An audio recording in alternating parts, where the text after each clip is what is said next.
So, dear brothers and sisters, I'm very happy to be able to talk to you today. और प्रिय भाइयों, मैं बहुत खुश हूँ कि आज मैं आप सबसे बात कर सकता हूँ। The, the most important job that anyone can do on this earth is serve the Lord Jesus Christ. सबसे महत्वपूर्ण काम जो कोई भी व्यक्ति इस पृथ्वी पर कर सकता है, वो है प्रभु यीशु मसीह की सेवा करना।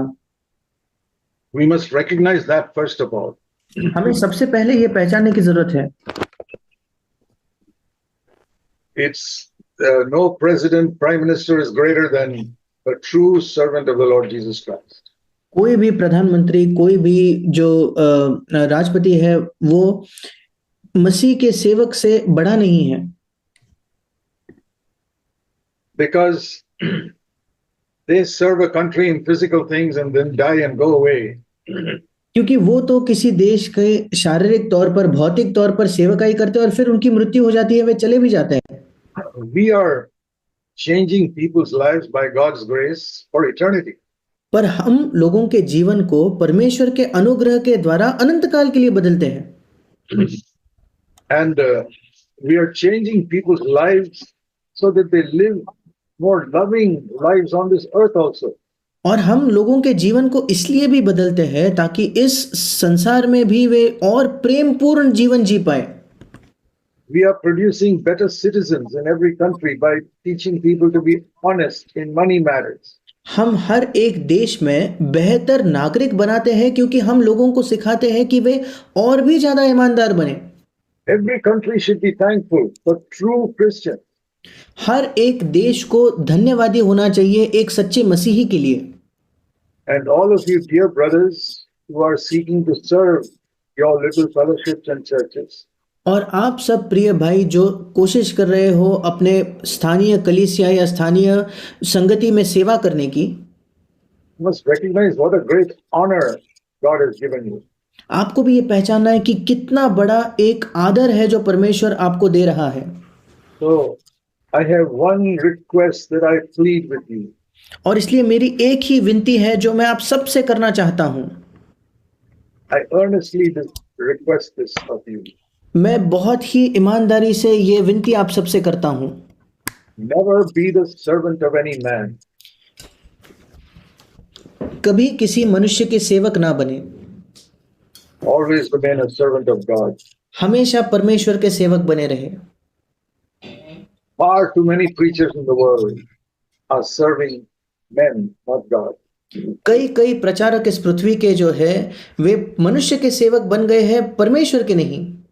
Most pastors are serving for money अधिकतर प्रचारक जो है वो पैसे के लिए सेवकाई कर रहे हैं and for the honor of men. और मनुष्यों से एक आदर प्राप्त करने के लिए। Those are two things you must really be afraid of. ये दो चीजें हैं जिनसे आपको बहुत ज्यादा डरना है। There is a healthy fear that we must have of many things. एक स्वस्थ भय है जो हमें सब चीजों का होना चाहिए। There's nothing wrong in having a healthy fear of snakes. जैसे उदाहरण के तौर पर सांपों का एक स्वस्थ भय होने में कुछ गलत नहीं है। Or if a lion comes at us to run away, there's nothing wrong in that. या अगर कोई सिंह हम पर आकर आक्रमण करे तो उससे भाग जाना, इसमें कुछ गलत नहीं। In fact, the Bible itself says that we must run away from certain things. यहाँ तक कि बाइबल खुद हमें बताती है कि कुछ चीजों से हमें दौड़कर भागना है, दूर जाना है। We don't run away from the devil, never. हम शैतान से कभी भागते नहीं, कभी नहीं। He's the most evil person in the universe. वो इस पूरे विश्व का सबसे दुष्ट व्यक्ति है, But we are not afraid of him. पर हम उससे नहीं डरते। Because the Bible says in James chapter 4, क्योंकि बाइबल हमें बताती है याकूब की पत्री उसके 4 अध्याय में, and this is a very important verse that every one of you who serves the Lord must know. और ये एक बहुत महत्वपूर्ण वचन है जो आप में से हर एक जो परमेश्वर की सेवकाई करता है, आपको इस वचन को जानना है। It tells you how the devil will run away from you. ये आपको बताता है कि किस प्रकार से शैतान आपसे दूर भागेगा, How demon possessed people can be delivered. कैसे दुष्ट आत्मा ग्रस्त लोग छुटकारा पाएंगे। There are many demon possessed people in our country. हमारे देश में कई दुष्ट आत्मा ग्रस्त लोग हैं। Counseling them will not help them. उनको केवल सलाह देना, उनके काउंसलिंग करने से उनकी सहायता नहीं होगी। The devil needs to be cast out from their bodies. शैतान को उनके शरीर से निकालना होगा, And for that, we must follow this verse. और उसके लिए हमें इस वचन का अनुसरण करना है। James 4, verse 7. याकूब की पत्री 4 अध्याय 7वां वचन। What does it say here? यहाँ क्या लिखा है? First of all, don't resist the devil. Submit to God. सबसे पहले शैतान का सामना मत करो, बल्कि परमेश्वर के अधीन हो जाओ। If you resist the devil without submitting to God, the devil won't listen to you. अगर परमेश्वर के अधीन हुए बिना आप शैतान का सामना करोगे तो शैतान आपकी नहीं सुनेगा। But first submit to God. पर पहले परमेश्वर के अधीन हो जाओ। Go before God and say, Lord, show me any area in my life that I have not submitted to you. परमेश्वर के सामने जाकर कहिए कि प्रभु मुझे अपने जीवन के किसी भी क्षेत्र को दिखा जहां मैंने अपने आप को तेरे प्रति समर्पित नहीं किया या अधीन नहीं किया है। तो I want to submit my mind to you, Lord, that the thoughts I have there are pure thoughts. मुझे प्रभु उस क्षेत्र में तेरे प्रति समर्पित और अधीन होना होगा जहां मेरे विचार भी शुद्ध विचार बन जाए। That's difficult, Lord, in this evil world, but please help me. प्रभु इस दुष्ट दुनिया में यह कठिन है, पर कृपया मेरी सहायता कीजिए। I want not a 90% pure mind, but a 100% pure mind. प्रभु मैं केवल एक 90% शुद्ध मन नहीं चाहता, मैं एक 100% शुद्ध मन चाहता हूं। I know I'll be tempted. मैं जानता हूं कि मैं प्रलोभित होऊंगा। All men are tempted in their thoughts. सब पुरुष जो है अपने मन में परखे जाते हैं, Even married men are tempted. विवाहित पुरुष भी। But we don't have to yield. पर हमें उससे राजी होकर उसमें गिरना नहीं है। There is a difference between temptation and sin. प्रलोभन और पाप, इन दोनों में एक अंतर है। Supposing somebody offers you 100,000 rupees to do something wrong. सोच कर देखिए, कोई आपको अगर 1 लाख रुपए देता है ताकि आप कुछ गलत करो, इसलिए They don't give it, they offer it. वो आपको पैसे देते नहीं, वो केवल कहते हैं कि मैं तुम्हें ये दूंगा अगर करोगे तो। Yeah, 100,000 rupees is a great temptation to everyone. 1 lakh रुपए की जो रकम है वो हर एक व्यक्ति के लिए एक बड़ा प्रलोभन है। So the fact that you need that money and you're tempted by the money, that's not a sin.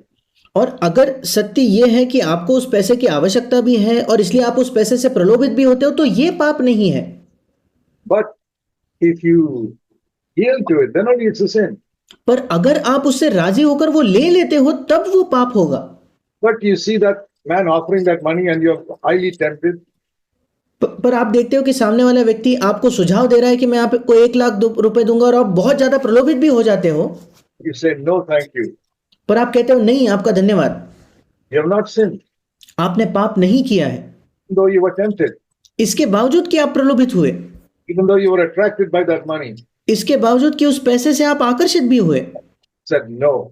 पर आपने नहीं कहा। It's the same with women. स्त्रियों के साथ भी यही बात है। Tempted with to look at some pretty woman or admire some pretty woman. जब आप प्रलोभित होते हो किसी सुंदर स्त्री को देखने के लिए या किसी सुंदर स्त्री को देखकर उसकी सराहना करने के लिए, That is a temptation. वो एक प्रलोभन है। Every man will be tempted like that. हर एक पुरुष इस प्रकार से परखा जाएगा, प्रलोभित होगा। If you say no, पर अगर आप नहीं कहोगे I will not do that. मैं वो नहीं करूंगा, I will not look at that person. मैं उस व्यक्ति के पास नहीं देखूंगा, If it is in a magazine or on the internet, you change the page. अगर वो किसी मैगजीन में, पत्रिका में है, इंटरनेट पर है, तो आप उस पन्ने को पलट देते हो। I will not look at that. नहीं, मैं उसे नहीं देखूंगा। You were tempted, but you did not sin. आप प्रलोभित तो हुए पर आपने पाप नहीं किया। That is the meaning of submit to God. परमेश्वर के अधीन हो जाओ का यही मतलब है। We must do that immediately. हमें ये तुरंत करना चाहिए। You wait a few seconds and you have sinned. अगर आप कुछ सेकंड का इंतजार करोगे तो आप पाप कर चुके हो। Pray that the Lord will help you to say no to temptation immediately. आपको प्रार्थना करनी है कि परमेश्वर आपकी सहायता करे कि आप प्रलोभन को तुरंत नहीं कह पाओ। There you find how weak we are. और वहां हम देखते हैं कि हम कितने निर्बल हैं। And that's why we have to go to God and say, Lord, fill me with the Holy Spirit. Otherwise, I can't do this. इसी वजह से हमें परमेश्वर के पास जाकर कहना है कि प्रभु मुझे तेरे पवित्र आत्मा से भर दे, नहीं तो मैं ये नहीं कर सकता। Why has God allowed temptation to be so strong for believers also? क्यों परमेश्वर ने ये अनुमति दी कि विश्वासियों के लिए भी प्रलोभन इतना मजबूत होता है, इतना सामर्थ्यवान होता है? One reason, उसका एक ही कारण है, so that we will run away and ask God, Lord, fill me with your power. ताकि हम उससे दूर भागकर परमेश्वर की ओर जाकर कहें कि प्रभु तेरे सामर्थ्य से मुझे भर। It is too much for me. ये मेरे लिए बहुत ज्यादा है, I can't handle it. मैं इसे नहीं सह सकता प्रभु, Cannot overcome it. मैं इस पर विजय नहीं पा सकता प्रभु, Holy Spirit. मुझे तेरे पवित्र आत्मा से भर। That's what it means here in verse 7. Submit to God. और वही मतलब है जब 7वें वचन में लिखा है कि परमेश्वर के अधीन हो जाओ। James 4:7. Yakub 4:7। Submit every area of your life to God. आपके जीवन के हर एक क्षेत्र को परमेश्वर के अधीन कर दो। Think about it one by one and lay it all before God. एक करके उन क्षेत्रों के बारे में सोचो और परमेश्वर के सामने उन्हें रख दो। Say, Lord, I don't want to hold anything to myself. Everything is yours. और कहिए, प्रभु किसी भी चीज को मैं जकड़ कर थामे नहीं रखना चाहता, सब कुछ तेरे लिए है प्रभु। God will fill you with the Holy Spirit and your whole life will be changed. और परमेश्वर आपको पवित्र आत्मा से भर देगा, आपका संपूर्ण जीवन बदल जाएगा। Don't follow the example of Pentecostals who say that you've got to babble something, then only you are filled with the Holy Spirit. और पेंटेकोस्टल लोगों के उदाहरण को न अपनाए जो कहते हैं कि अगर आप पवित्र आत्मा से भरे हो तो उसका यही प्रमाण है कि आप कुछ बड़बड़ाने लगोगे। No, we don't have to speak in unknown tongues to be filled with the Holy Spirit. नहीं, पवित्र आत्मा से भरने के लिए हमें अन्य भाषा में बोलने की जरूरत नहीं है। That is one gift God gave at a particular time for different people. वो एक वरदान है जो परमेश्वर ने विशिष्ट समय में कुछ लोगों को दिया था। Even now He gives it to some people. और आज भी वो उस वरदान को कुछ लोगों को देता है। But that is not the most important gift. पर ये सबसे महत्वपूर्ण दान नहीं है। The most important gift is the gift to be able to preach God's word. सबसे महत्वपूर्ण दान है परमेश्वर के प्रचार करने का दान।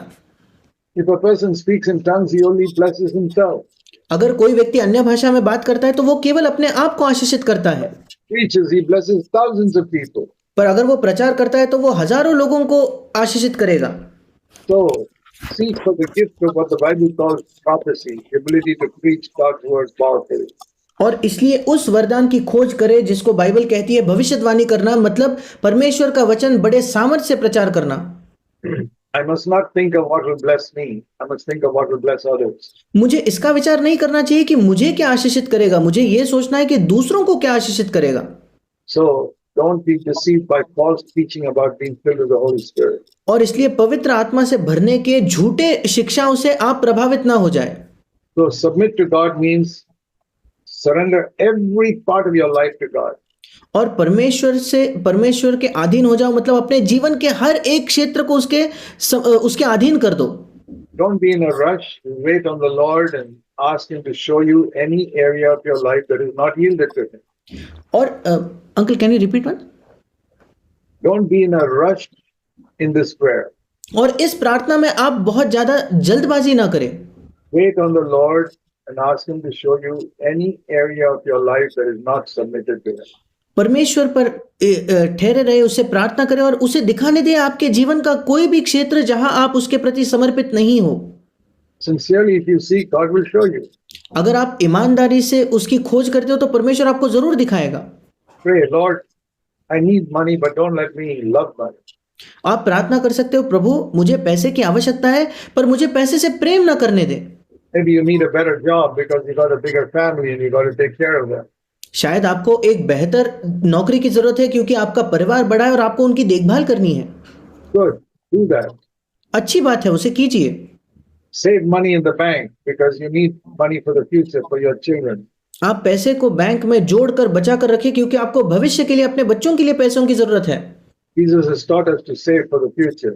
यीशु मसीह ने खुद हमें सिखाया कि हम भविष्य के लिए बचत करके रखें। Don't love money.